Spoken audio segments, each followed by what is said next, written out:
What is up, my friends? Welcome to Flippin' Bats down here live on the field from Truist Park in Atlanta, where the All-Star Game just wrapped up. One of the greatest All-Star games of all time. It ended in a home run derby swing-off to win the All-Star Game because it was tied after 9 innings. We're going to talk about the All-Star Game. We're going to talk about the home run derby, really the entire week that I have had here, which has been one of the most special weeks that I could have possibly imagined. So here tonight, All-Star Game just wrapped up. As I mentioned, tied after 9 innings, and the question was kind of for everyone, well, are they going to extras? What happens? Well, there's a new rule. If the game is tied after 9 innings, this started just last year. So in the second year, this is a rule. The game is tied after 9 innings, and it went to a home run derby swing-off to win the All-Star Game. And we got a bunch of guys to come back out. Pete Alonso on the National League side, Kyle Schwarber on the National League side. We had Brent Rooker, we had Randy Arozarena, Jonathan Aranda. It was honestly awesome to watch. The game was one of the coolest experiences. Was here in the crowd to see the Hank Aaron tribute. And do yourself a favor, if you have not yet seen the Hank Aaron tribute that happened after the 6th inning of the ball game, it's one of the coolest things I've ever seen. It was so special to see that. The clip is everywhere, but you should honestly look it up. Really cool. There were fireworks. There was animation on the field, the scoreboard. They shot a firework. It almost seemed like a rocket from home plate, the exact direction that Hank Aaron hit number 715. Truly an incredible experience there. 6-0 ball game, and the American League came all the way back. If they won the game, it would have been the largest comeback in All-Star Game history. They tied it. It goes to the swing-off. The National League ends up winning, in large part thanks to Kyle Schwarber, who hit 3 home runs there in 3 swings. 3 guys on each side, they all had 3 swings. Kyle Schwarber hit a homer in every single swing. National League ends up winning the All-Star Game here tonight. Red Carpet was earlier today as well, was out there talking to a million different players. Yoshinobu Yamamoto was one of those guys, and got to catch up with him and just ask how important it is, or how awesome it is for him to have all those All-Star Game experiences in the MPB, but over here, his first Major League Baseball All-Star experience. Let's hear it from him now.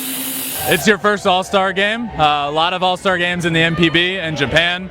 Now you're here, your first All-Star Game. How special is this experience for you? 日本でもオールスターたくさん出られてますけど、うちで初めてのオールスターでどうですか？やっぱすごい盛り上がりで、びっくりしました。It's a great vibe, excitement, because it kind of surprised me. Congratulations. Thank you. Really cool stuff from Yamamoto. Obviously, we didn't get to see him pitch in the game tonight, but he's still an all-star. He looked fantastic. A bunch of the guys looked fantastic, but it's just been an awesome day here in Atlanta at the All-Star Game. The crowd was incredible. This truly was one of the greatest All-Star games of all time. Obviously, the large comeback. We had the Pete Alonso homer. We had the Hank Aaron tribute. Shout out to the guy that sang God Bless America and had to deal with the adversity of the mic not being on at the beginning. That was incredible. Then the comeback, and then the swing off, the home run derby to win it. Could not say enough about this All-Star Game here experience here in Atlanta. Truly incredibly special. You go back to yesterday, the home run derby. You had Cal Raleigh ends up winning it. A really cool experience there. Was pumped for Cal. Friend of the pod, guy that's come on. He's leading Major League Baseball with 38 home runs this year. Immediately after he won the home run derby, I got to catch up with him and just talk to him about winning the home run derby here in Atlanta. Let's check that out now. You just won the home run derby. We all saw the viral video of you a week ago growing up, pretending that you won the home run derby in the backyard. Now you just actually did it. What are you feeling right now? I don't even know. I'm on cloud 9, just can't even really believe it, I can't believe that I did it. And I got to be here and I got to win it. I mean, it's just, I'm speechless. There's so many great guys, and it's just, speechless. Dude, you got to do it with your dad. Your dad was your BP pitcher. How special is that for you two? It was awesome. I mean, he was great, and I never had any doubt in him ever. And what a moment! Just to be in it with your dad is amazing. Just a really cool experience for him to be able to do that with his dad down on the field. I can't imagine. I just think of what it would have been like for myself to grow up, have my dad throwing me BP, and then at the All-Star game, your first home run derby, you have your dad throwing to you, and you win the All-Star, the home run derby at the All-Star game. It was just really cool to see. I was down here on the field for that, was able to catch the moment that Cal and his dad embraced after they won. Got to take in the rest of the home run derby from down here, so really just a special day at the home run derby for sure. Man, dude was hitting absolute bomb. Really fun stadium, by the way. Can we talk about the stadium? You always want a fun stadium to have the home run derby, and it's like milestones to hit. We have the chop house in right field, which obviously is really special, and you can see balls hit over the chop house. In left field, there's a bunch of different things you can hit, so that was really cool to see. That was really cool to see him, just to see the bombs. Matt Olson tried to put on a show here to come back in the home run derby, came up a little bit short. Ultimately, Cal Raleigh ended up winning it. Really excited for him. This whole week, I can't say enough about this week. Being here in Atlanta, it's been so much fun running all around. And if you didn't know, this is my first All-Star game experience with Major League Baseball, and to do that and to get everything that we did was truly incredible. I'm directly next to right now an entire marching band, so if they decide to start playing, we're in trouble. But for now, they're not. We'll see what happens. The day before the Derby, we had the Futures game. One thing I was really excited about from the Futures game was catching up with Max Clark of the Detroit Tigers. He's a top prospect. He's a young phenom in the organization and the system, up and coming. He's a stud. He's got a great social media presence. We're dodging bullets out here right now. Great social media presence, and Max Clark was able to talk to him for a little while before the game just about his fandom of the Detroit Tigers, what it means to be a Tiger, what it means to root, who his favorite Detroit Tigers are. It was really just cool to talk to Max Clark before the Futures game and just hear everything he had to say. So let's toss to that now. All right, I am here with Max Clark. Max, one thing I have to say from following you on social media, it's refreshing, and it seems like you're genuinely a fan of the Detroit Tigers. And coming up through the minor leagues, I can tell you it's not often the case. Like, it genuinely seems like you're a massive fan of the Tigers. Is that true? Yeah, without a doubt. I mean, it's a fun team to watch. Obviously, the run last year was exciting. We saw that on Twitter, me getting involved. Like, it was a blast, man. And those are guys that I've seen now, played with in big league camp a little bit. Like, those are my guys. It's incredible to see. Who is, if you had to pick your favorite Tiger, who's your Tiger? Who's Max Clark's Tiger right now? I think I'd have to go three-way tie, unfortunately, because of three different reasons. So Dingler, we share the same agent. 4 years ago today, he was at the Future game, and I was in high school, and I met him. And then we ended up playing on the Tigers together, obviously, getting drafted. So it was sick. Riley Green, because he was the first guy who came to me after when I was in big league camp. Airmail to throw to him. He calmed me down, brought me back to earth, and realized that it's still the same game I played.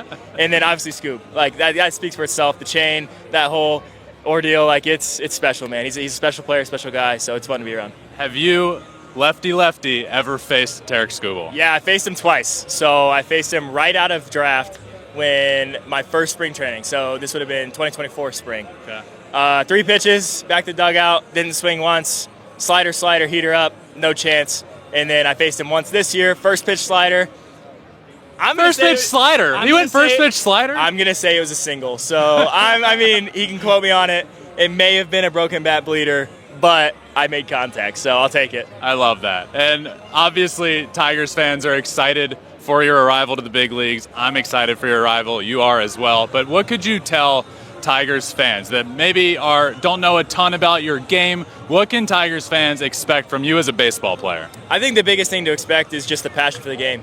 Playing like I have nothing to lose. Playing like I am only going to get to play that last game that day. I play every game like it's my last, never take anything for granted, and just want to go out there and compete each and every day. Love that. Appreciate it, man. Of course, thank you. Futures game ended up being awesome. Everything we got that day from the Futures game. We had the draft as well right around there. The draft was a really fun experience to be able to be at and to see the 1-1 overall pick go. I know we did an entire mock draft a little while ago. A lot of people came out with mock drafts.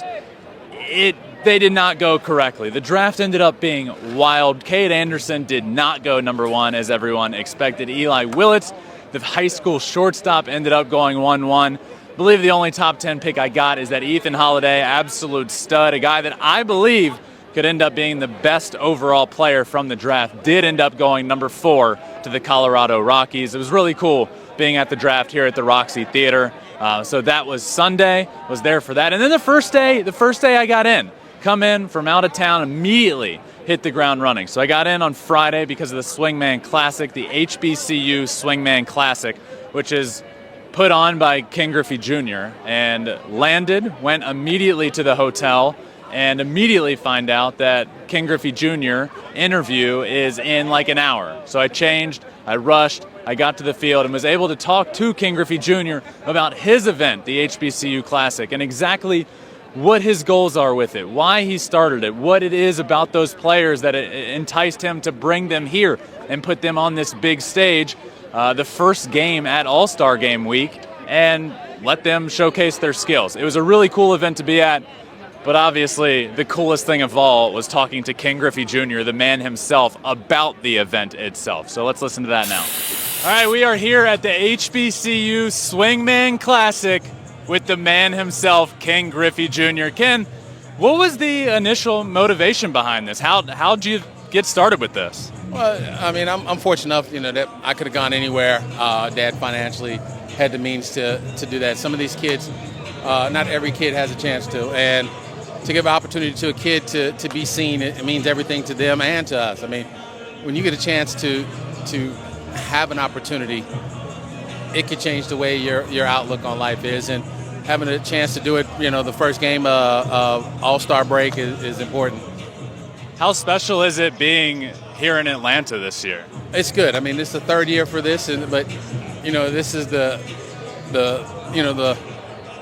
melting pot of HBCUs. I mean, everybody comes from everywhere, and if you ain't got the band and everything else, you ain't no good. So it's going to be real interesting today with all these guys. I've got friends who've been calling me, talking about, I'm here, I'm this, and I'm that. I said, hey, don't start nothing because I ain't bailing none of y'all out. Tell us what we can expect from these guys, from these players. What can we expect tonight? A lot of speed, a lot of excitement. I mean, a lot of these kids can flat out fly. And got pretty good ball to bat skills, and it's going to be one of those things where if they can get on base, you're going to see like that old school 5-6 stolen base game, that instead of the one maybe, but you're stepping on a field that you've never been on, and it's a little deeper than. Yeah. So I don't anticipate too many home runs, but I expect a lot of balls hitting the gap and watch people go. What's the process for finding these players? Are you involved in the process? Yeah, I get to sit in the meetings. I mean, we got guys that actually go around and look at these guys. It's a real scouting deal. We rely on the scouts, a couple coaches to get these kids here. I mean, it's not just looking at somebody's stats and going, okay. Yeah. It's a lot of once a week, twice a week phone calls and checklists that we do up until these guys get selected. Yeah. So what's your goal? What is your overall goal with this Swingman Classic here? Well, just to get more kids involved in baseball. I mean, that's the kid. You look at it, a lot of black ball players have not played the game because there's other sports, and trying to get them involved in early age and having the ticket prices be what they are here, and you can come watch a game, and maybe a couple hundred kids out of this stadium would start playing baseball, and maybe in 20 years they'll be out here, and 25 years they'll be in the big leagues. From my perspective, baseball scouting has become so data-driven and analytics, and you've kind of lost that eye test to a degree. What the numbers tell me on a piece of paper tells me everything about a player. But I still think the eye test is important, and these players don't necessarily have the eye test that you might at a big SEC or ACC school. And it feels, Ken, like you're giving these players the ultimate eye test on the biggest stage they've ever played on. Yeah, I mean, the problem is what you said. The scouts don't go into certain community. You look at Nick Saban, Dabo Sweeney, all these coaches, they go into these neighborhoods and pick these kids out for football, even have dinner with them. They don't do that in baseball, and we're missing out on some of the, some great athletes that could come through. I mean, even putting in McCutcheon, if it wasn't for a coach saying, hey, you could stay with me, he would have probably played football. And now we wouldn't have a guy that who's having a Hall of Fame career. He'd be in a different sport. Yeah. So we need guys to go in there and watch these kids and bring them out. Because it is important. I mean, my dad is the same situation. I mean, a small town in Denora, Pennsylvania. Yeah. Even though that, Stan Musial's from there, everything is football. Yeah. And he got a chance to play baseball, and look what happened, and then I came behind him. That's awesome, man. This is year 3 of the Swingman Classic. First 2 years in the books. We have any drafted players from the Swingman Classic yet? Yeah, we've got like 4 or 5. That's awesome. So I think we're going to have like 3 this year, And we had, the other thing is that some of these kids have transferred to Division I schools after this. Awesome. That's awesome. Well, Ken, I really appreciate your time. Let's have ourselves an awesome night. Thank you.